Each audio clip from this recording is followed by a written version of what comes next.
शेवटी आलेली 4 अक्षर सारखी दिसतात. प्रत्येक शब्दात ते अक्षर आलेले आहेत. त्याचं वाचन आपण MENT MENT चं वाचन मेंट करायचं. काय करायचं? मेंट. कळालं का? आणि त्याच्यानंतर इकडे जे शब्द लिहिलेले आहेत त्याच्या शेवटी आपल्याला FUL लिहिलेले दिसतंय.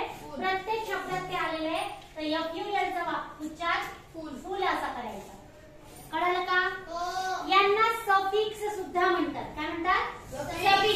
सफिक्स एखाद्या शब्दाच्या शेवटी असतं. MENT प्रत्येक शब्दामध्ये आलेला आहे. त्या शब्दांचं वाचन कसं करायचं हे मी तुम्हाला सांगणार आहे. ओके, चल बघा. आता सगळ्यात पहिला इथे शब्द आलेला आहे COMMENT.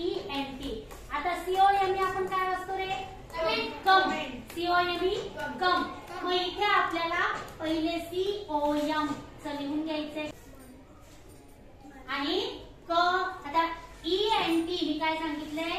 डबल M जरी असलं तर आपण आज शिकलेलो आहे की 2 अक्षर सारखे जर आले तर आपण एकाच अक्षराचं नाव घेतो. आणि